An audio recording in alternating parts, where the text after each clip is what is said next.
Hello and welcome to another episode of Butterfly Kisses, a journey of spiritual transformation. I am Amy Gray-Cunningham, and I thank you all for joining me today for another amazing episode.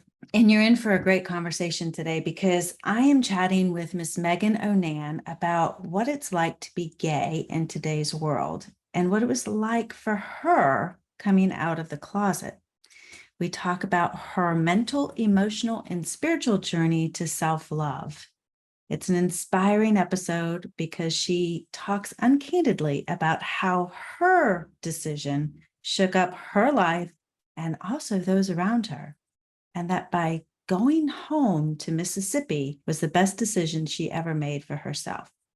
And next Sunday, I talk with the amazing Miss Kim Harner, who is the author of 100 Acts of Love, where she guides people, get this, everyone, on how to support someone who has lost a loved one. Kim's husband passed away at the age of only 44. And when she was going through her grieving process, she realized that although her friends were trying really hard to support her, they didn't really know what to do or how to help her. So she wrote this book to help people understand what it's like to go through the grieving process and what to say, what not to say, how to do things, what to do in order to support the ones that you love, because we just don't talk about death and grief and the grieving process in our world today. And in this episode, that's exactly what Kim and I do. We talk about the death of her beloved husband and how it transformed her life into the acts of service that she does today. So please don't miss this exciting episode on Sunday, September 25th, at 9 a.m. Eastern. And also, as always, please, if you like these episodes, please subscribe to Apple or whatever app that you're listening to this podcast on. And also follow me on Facebook, Instagram, Twitter, LinkedIn, YouTube, and TikTok. All of the links are provided in the show notes. And you can also subscribe to my weekly newsletter at ButterflyKissesPodcast.com. This way you won't miss it when another episode is available. And also, if you like what you hear on this episode of Butterfly Kisses today, please leave us a review. 5 stars would be awesome. And also share it with your friends and family. The more, as I always say every week, the more we can inspire others to share and shine their light, the more of an impact we can make on the world.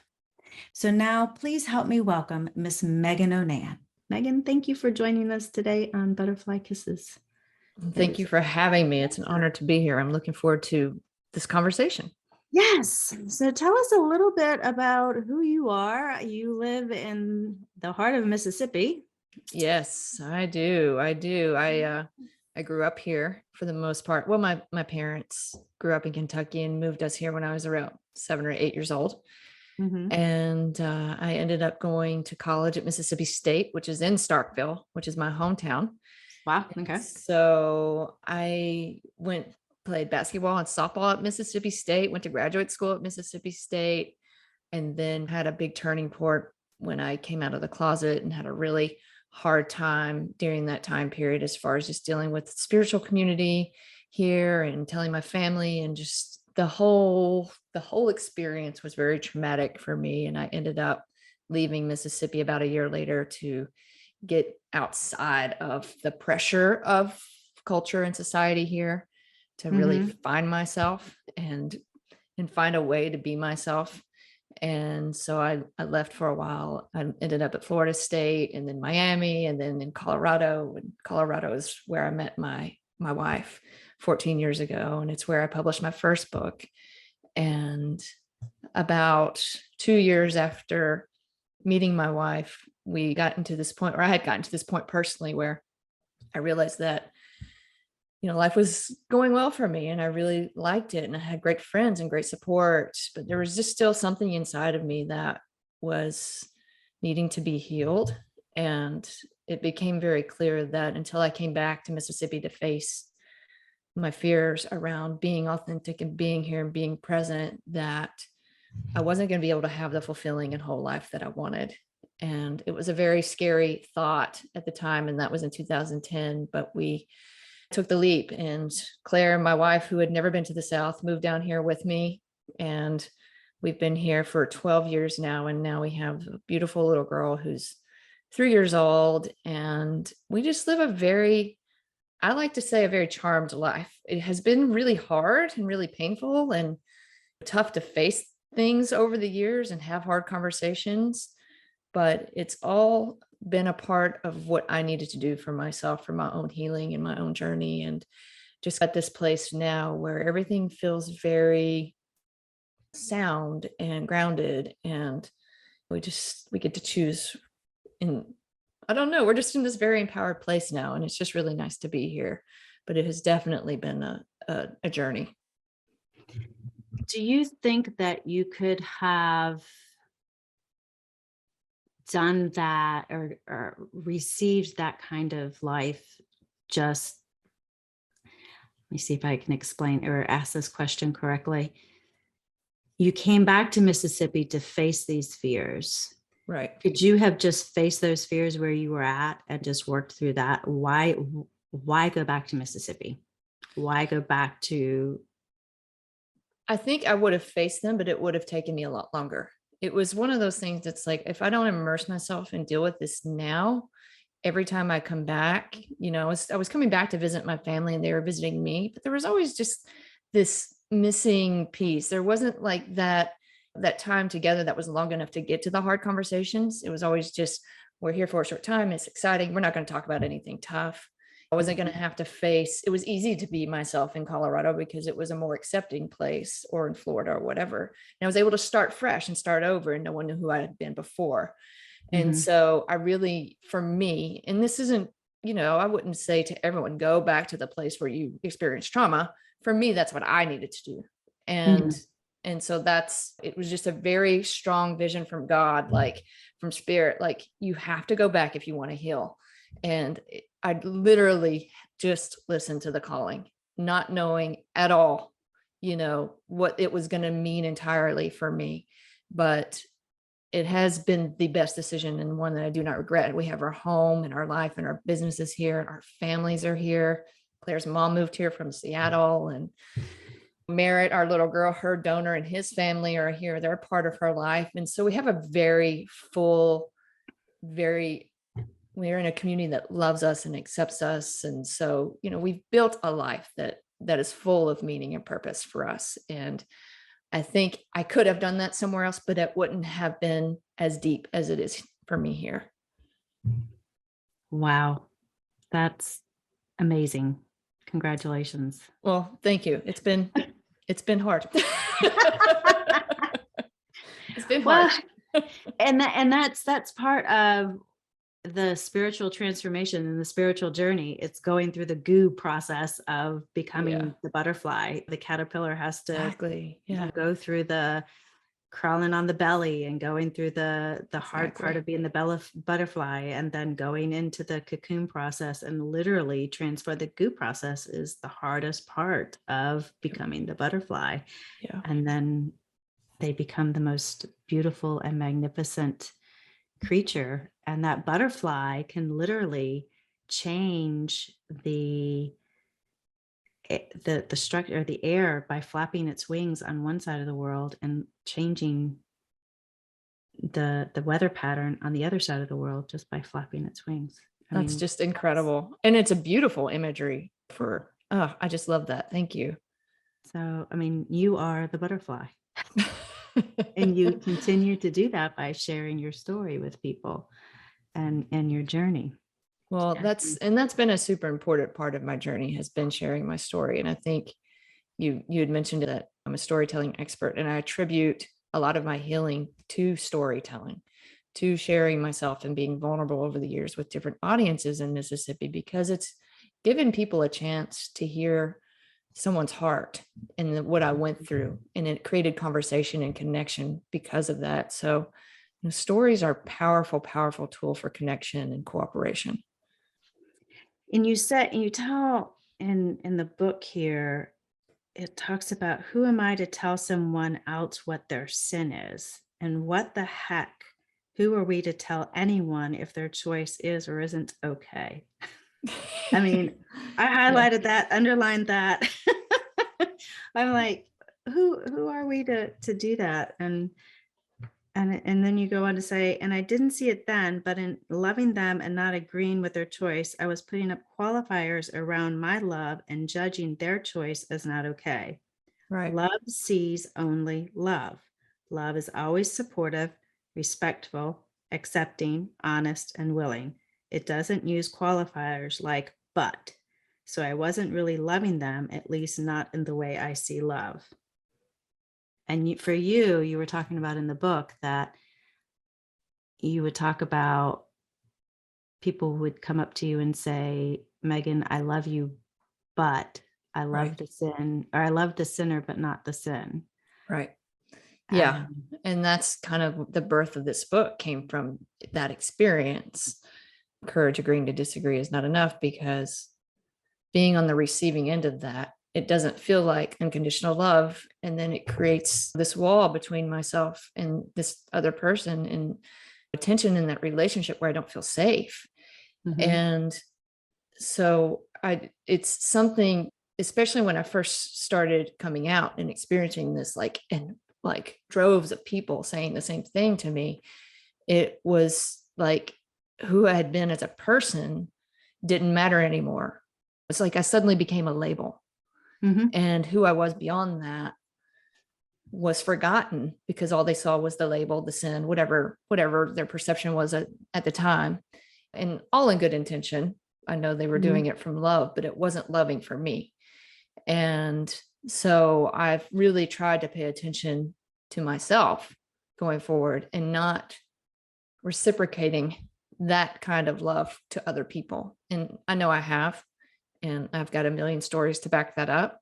But it is my driving force, and it is the one thing that is really important to me in any work that I do, or in my relationships with my family. And it's just, am I seeing them for who they are? Am I actually being present enough that I can only see love in them?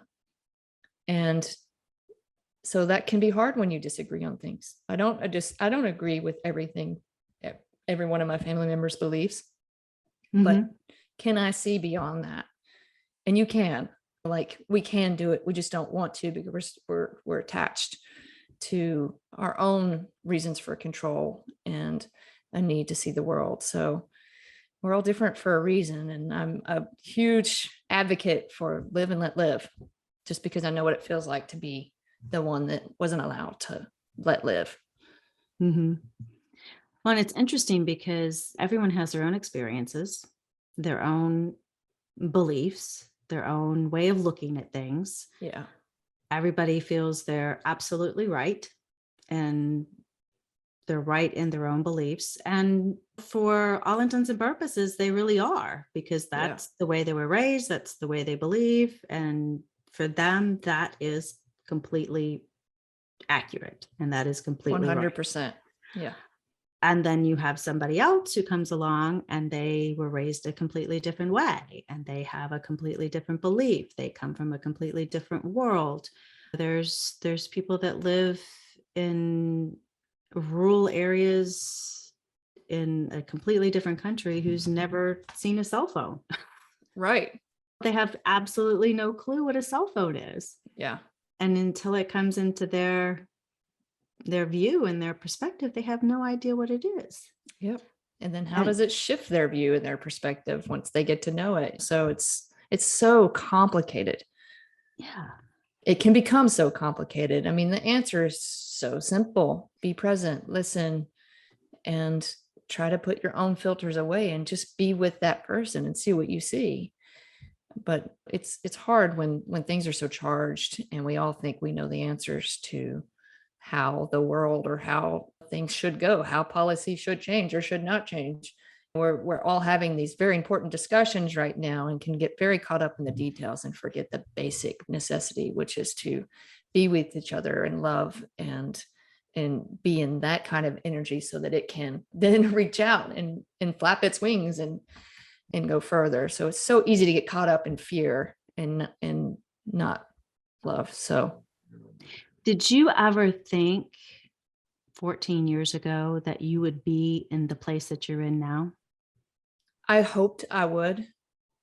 I wanted it badly.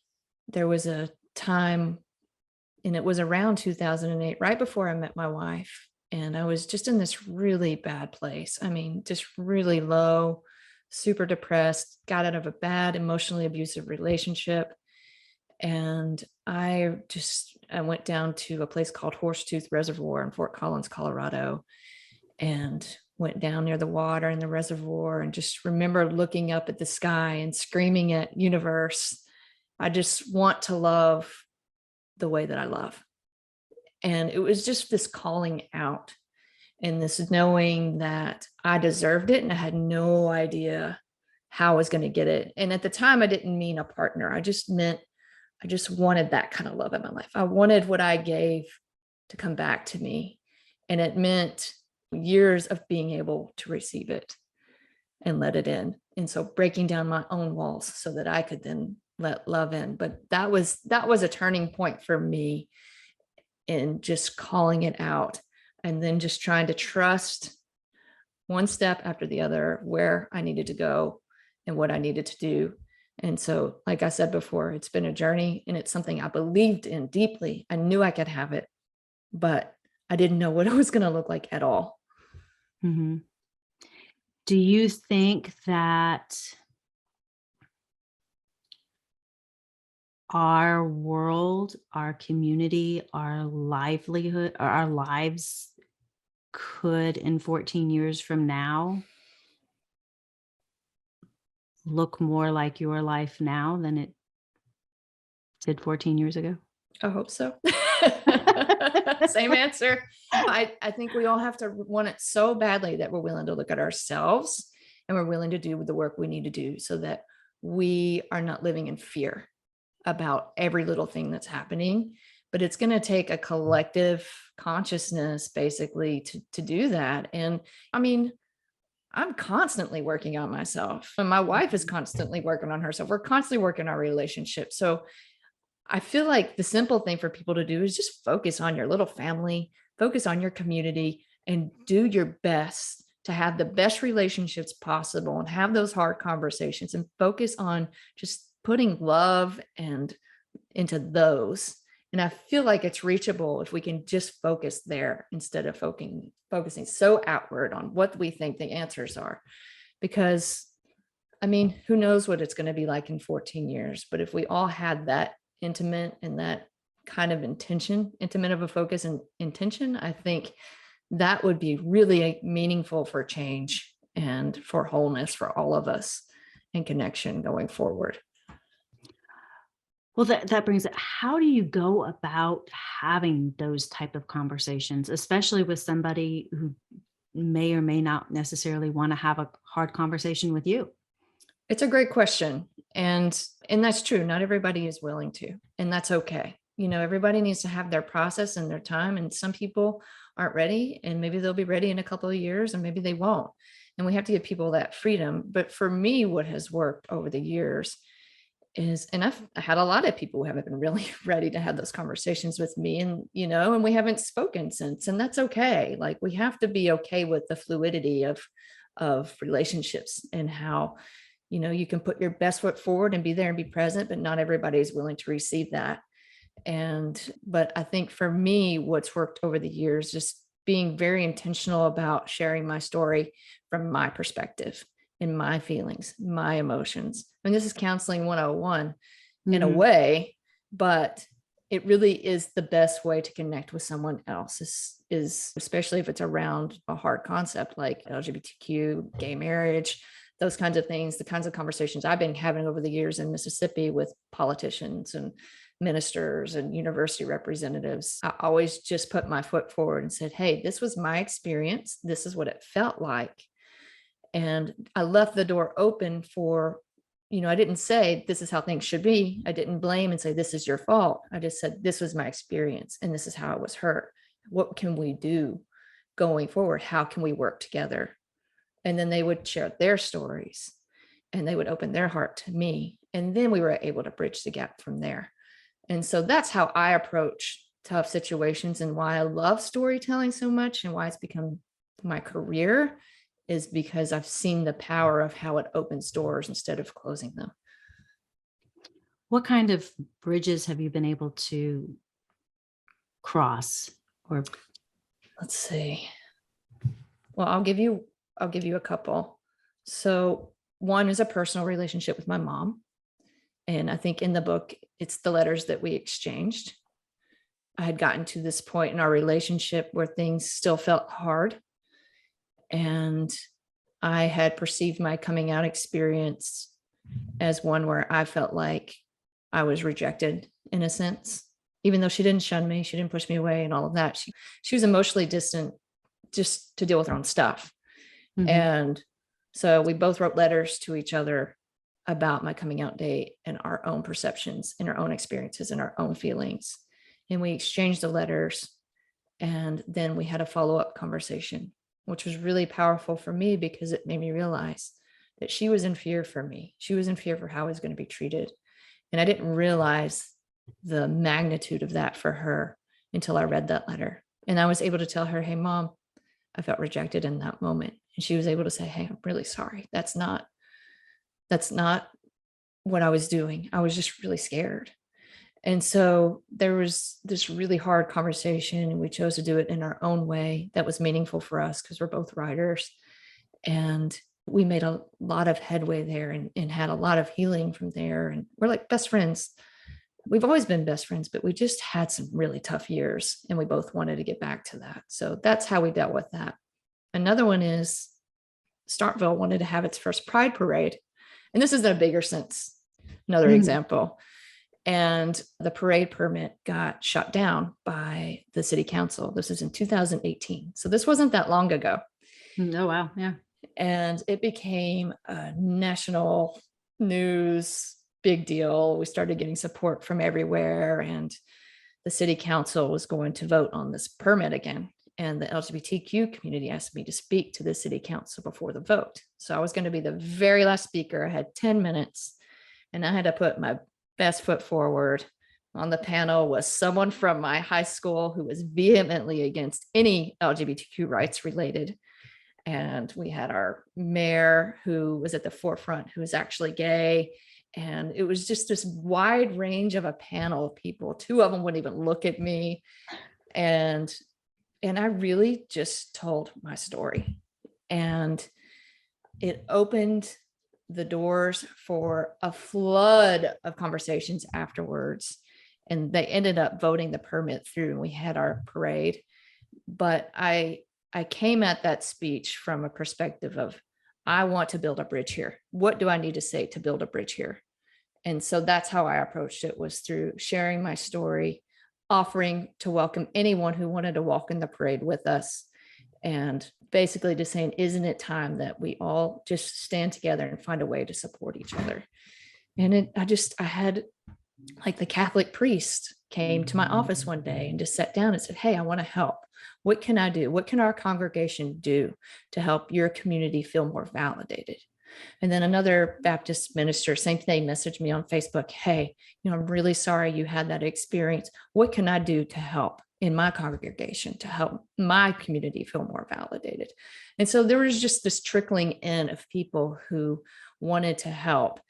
And it was just that 10 minutes of just being honest and being open and being vulnerable that all of these conversations flooded in that were just really healing for me. And I was just very impressed. But I think once you open your heart and you're vulnerable, you invite the same. I think it's just an energy exchange. People want that deep emotional connection. We all savor that and want it so badly, but we're so scared of it. And until somebody opens the floodgates, no one else is going to walk through because most people are scared to start the conversation. Wow. That is, yeah. Because a lot of times people are so afraid to say, hey, I need this. I want love. I want acceptance. I want validation, because they're so ready. Sometimes the loudest voice is the one that is screaming the fear. Yeah. And it's the easiest bandwagon, I guess, to jump on. Yeah. Because you feel a sense of control there. You know where you're headed, you know? with love, you don't know where you're headed. Which is so crazy to think about because that's what we all want. It is, isn't it? Isn't it crazy? It blows my mind. We're Yeah. such complicated beings, but the answers are so simple. Yeah. We got to get our brains out of the way sometimes. Yeah. Well, how do you handle people who nowadays, I mean, knowing where you come from, how do you handle people who are hostile towards you or are throwing, negative comments towards you? How do you handle them in a public situation or a private situation for that matter? I actually don't get much anymore. And I don't know if it's just Awesome. because I've put out so much content. They know who I am and they know like what I'm going to say and how I feel about things. And I've done enough public speaking and interviews over the years that I've gotten to this point. It's like, this is who I am. So, on social media, this is who I am. Like, go look at my website. This is who I am. And so I don't get a lot of that anymore, which is really nice to have a break. I'm sure as this book comes out, it may change things, but we'll see. I don't know. But if someone were to come to me now and say something that was said to me when I came out of the closet, it just wouldn't faze me. I've worked through it enough. I've faced it enough. It would be okay. I'd be like, all right. It just would not faze me. That's a great place to be on. Yeah, it really is. It is very freeing. What kind of world do you want for Merritt when she becomes 20 or 25? What would you like the world to look like for her? I want her to be happy, and I want her to feel that wholeness is possible for her too. And I want her to know that she can do anything she wants to do as long as she just sets the intention and focuses and goes after it. Like, you can have anything in the world you want, just do it. And I hope that she lives in a world where she's supported as a woman. She's supported as someone who's been a part of an LGBTQ plus family, being raised by two moms. And I hope that she feels safe enough to use her voice and be proud of whatever that is. I hope so too. That's what I want for my boys. How old are your boys?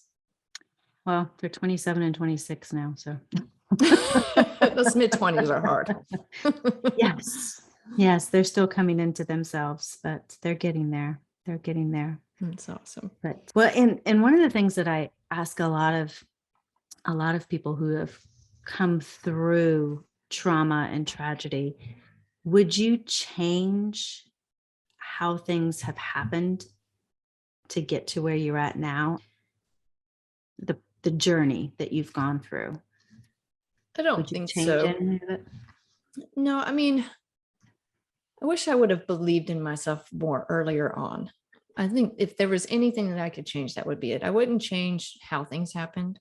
I just wish my internal world and my beliefs in myself were stronger in the beginning, and that it wasn't so hard for me to believe again.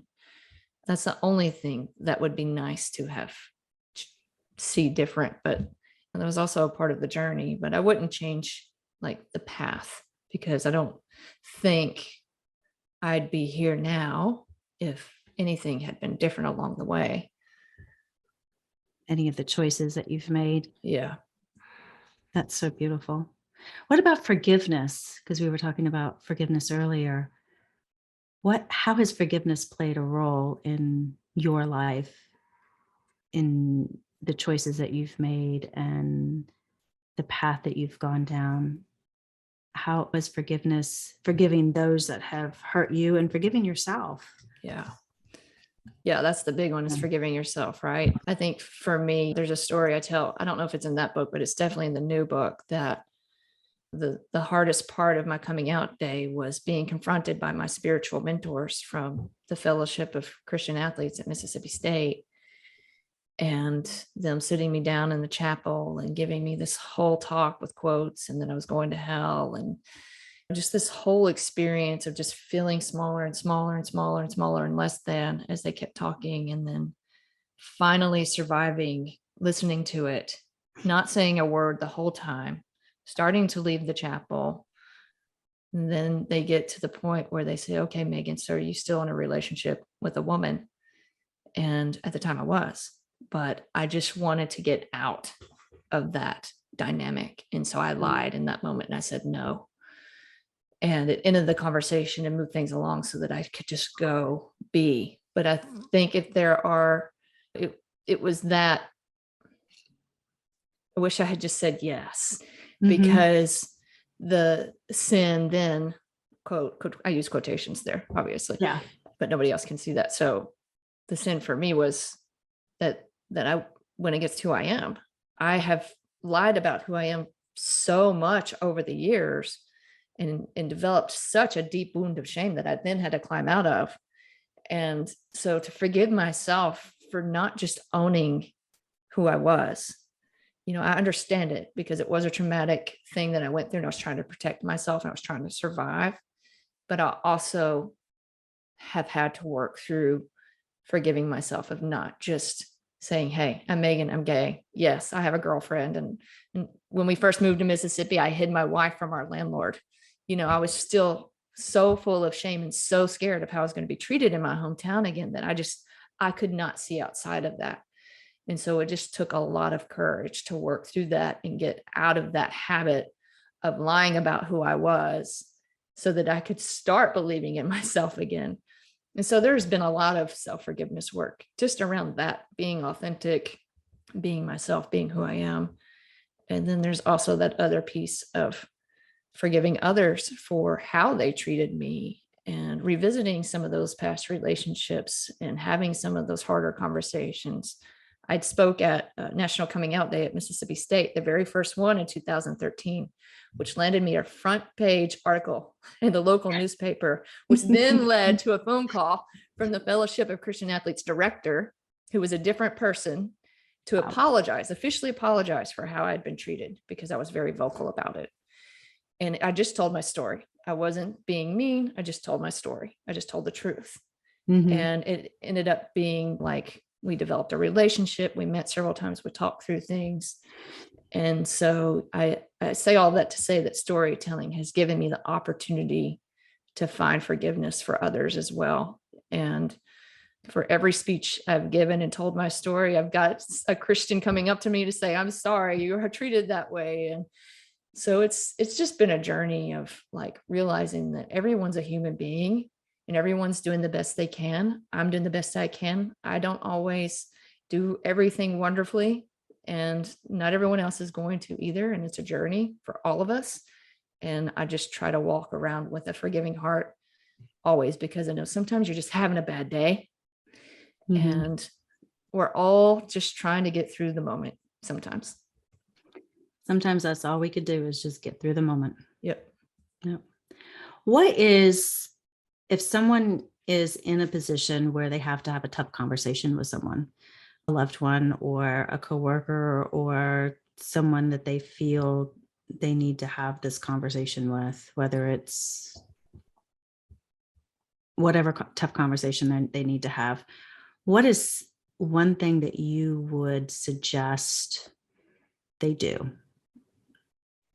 in order to be authentic, help them with their story? Yeah, I mean, there's lots of things you can do. One of the things that I often ask myself before I have a hard conversation with someone is like, have I owned that part of myself? Like, am I good no matter their response? Like, am I okay no matter what they say? And if I'm not okay, what do I need to do before I become okay?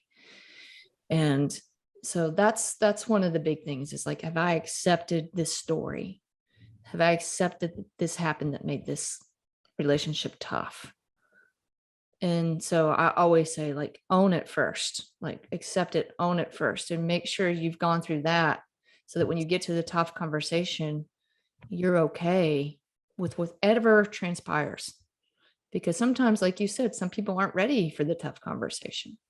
Yeah. And some people aren't willing to open up. I think if you come into a tough conversation with that energy and you're willing to share your story with your true feelings and emotions and be completely vulnerable, most of the time people will respond and open up, and you can have a very meaningful and healing conversation. But sometimes people can't do that work, and some people just are not ready to go there. But I guess you could always preface it too with, I really need to have a hard conversation with you. When would be a good time? And then that way they know it's coming. You're not just throwing it at someone. Like I prefaced to my mom about the tough conversation we had. Hey, I need to talk about this. What if we do it this way? Maybe there's a better way. Maybe you need to write letters to each other and share your experience around a certain story that happened.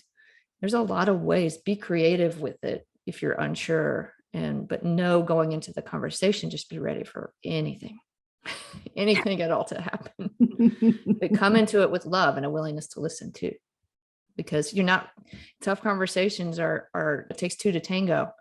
And so there may be something you're not seeing as well that you need to see, so that you can see that person differently, to kind of like part the clouds. So I don't know if that's helpful, but that's how I approach it. That is very helpful, because a lot of times I have my own story and I see it as it happened this, and this way, because once again, perception is everything. Yeah. And we're not always in the Goodyear blimp, so we can't see the entire parade. Well, and usually tough conversations are happening around, especially if it's in a current friendship or a family relationship or someone you know and have probably just hurt. So they've done something that's hurt you. And sometimes you just need to say, that really hurt. And that's all you need to say. It can be simple. And I think when people realize that they've hurt you, then it breaks down that wall. Instead of saying, you did this and that was wrong and you did that and that really hurt me. This is what would have been better for me if you'd done it this way. What could I have done better from your perspective? Just go in with a humble heart. Nobody's perfect. Yes. Remembering nobody is perfect. Well, is there anything else that you would like to share with our audience about your life, your experience with having tough conversations and realizing that it's not okay to agreeing to disagree is just not enough? I think I've said enough. I mean, I absolutely love that title when I first, because I've always said, well, sometimes we just need to agree to disagree. And then I read that title. Right. You know what? Yeah. You're right. It's not enough. Yeah. How do we go about moving past this? Yeah, no. And it's true. I mean, it's the easy way out for sure, because then we don't have to dig deeper. And I think we touched on this earlier. Like, I feel like we're in a time where we're wanting connection so deeply with other people, and yet we're so scared of it because we're so afraid that people are not going to see us for who we are. But if we can't be the ones showing others who we are, what are they going to see? So you have to be the one that's willing to put yourself out there. And it's the scariest place to be. And and sometimes you want to do it and sometimes you don't, and that's fine. But if you really want to move forward, I feel like it's what you have to do if you want to get beyond the agreeing to disagree. And being vulnerable and opening yourself up, because one of the things I've learned just by doing this podcast is by being vulnerable, by sharing your story, and by storytelling, by being just who I am, I'm allowing other people to share their story. Absolutely. And have a voice and be who they are. Yeah. And that's how connections are made. Exactly. And that's where we find the love. And it's interesting because I was raised Christian, very Christian, and I was raised to believe in everything in the Bible was the truth, the hard truth. You follow the Bible, everything else was a sin if you went outside the Bible.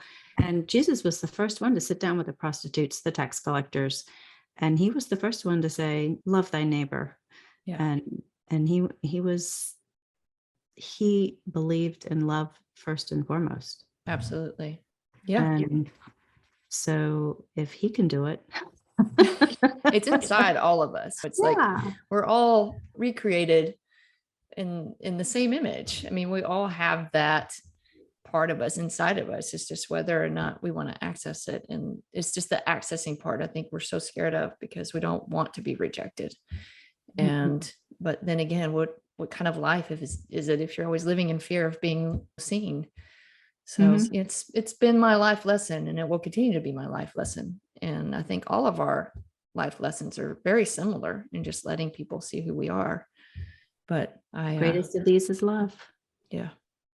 So, and we're all, and the one thing that I have learned is what I see in someone else, if I like it or I don't like it, it's usually a reflection of what I like or don't like within myself. Because my wife is a big teacher on this. This is her thing. I totally agree. Yep. Usually people around me are mirrors for myself. Yeah. If there's somebody is triggering me, it's usually because it's something within me that I don't like. That's right. I totally agree. And it's a great perspective to have, because then you're empowered to do the work. So I think it's a very helpful tool. Yep. Very much so. Well, one thing that I also ask all of my guests before the end of the show is if you have an hour to sit with someone on a park bench, or any bench for that matter, wherever you would like it to be. It could be in Colorado, or it could be in Mississippi, or it could be anywhere. Who would that person be, whether that person be on this side of the veil or the other side of the veil? And you could talk with them. Who would it be, and what would you talk about? I'm going to choose to go with someone on the other side of the veil, because there's too many people here that I love so much that I want to choose. I think it would be my great grandmother. I'm named after her. My daughter's named after her. I knew her, but I knew her in her years of Alzheimer's. So she never got to know me, and I never really got to know her. And I would love to my mom's always told me that she was this woman of just kindness. She never spoke an ill word of anyone. And I would just love to just be there with her and feel her energy and know who she was as a person. I would love that opportunity. Wonderful. Yeah. That would be wonderful. She's probably still Great question. Always around you. Yeah, I hope so. I love asking that question because it's a great one. It's so interesting to hear people's responses of who they would do and what they would ask the question. So yeah. Well, thank you. Well, Meagan, thank you so much for joining us. And once again, your book coming out in September is Held and Free. So right. I can't wait to read it. Now, where can people find you? So go to my website, meaganonan.com, MEAGANONAN.com. And there's a list there you can subscribe to if you want updates on the book. We've already gone through our pre-sale phase, so that's over. So you won't be able to catch it until it's actually live, but I'll be posting updates and all that kind of stuff. But there's all kinds of good stuff on my website. So wonderful. Yeah, you can catch it over there. Thank you so much. Well, it was a pleasure having you, and thank you so much for chatting with me today. Thank you for the meaningful conversation. I really enjoyed it. I've enjoyed it as well. Thank you for joining me on another episode of Butterfly Kisses, a journey of spiritual transformation. If you like what you've heard, please subscribe by hitting the subscribe button. This way you won't miss it when a new episode is released. Also, if you're interested in learning more about Akashic Record readings, you can schedule a free 15-minute consultation with me by visiting my website at amygray-cunningham.com. Again, thank you, and remember, always spread your gorgeous wings, my friend, and fly. Until next time, see ya.